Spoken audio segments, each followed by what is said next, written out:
Tere tulemast partnerite kriisiabisse. Mina olen teie teraapialoom Dr. Fusby. Greg, me rääkisime sellest, kuidas Marlon end tunneb ebamugavalt. Ja Francine, Clark võib olla ju hiir, aga ta on enne kõike su partner.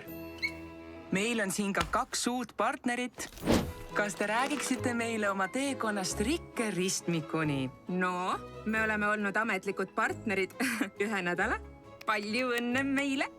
Ja me saame hästi hakkama, rohkem kui hästi.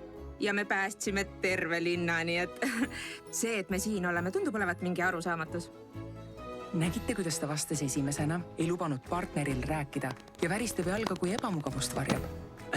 Ja vaadake tema ebamugavuse algallikat, mida esindab emotsionaalselt ebakindla partneri ükskõikne suhtumine. Aga esmalt tervitame oma tiimikaaslast.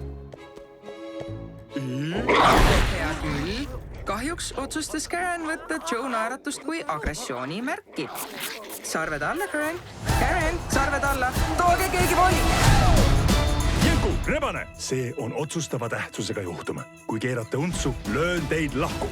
Ükski madu pole kaua Zootropolisse sattunud. Hops ja Wild? Wild ja Hops. Unistuste tiim.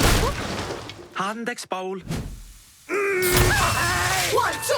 Naase Zootropolisse. Filmisündmuseks.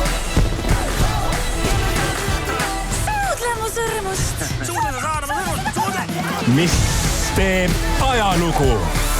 Seal on madu.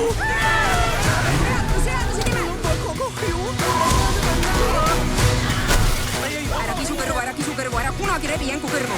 Ma pean oma pere aitama. Hüppame pommi.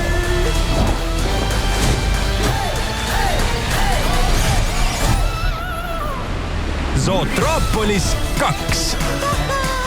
Kas tead, see ei ole su halvim idee? Vau, see oli peaaegu et kompliment.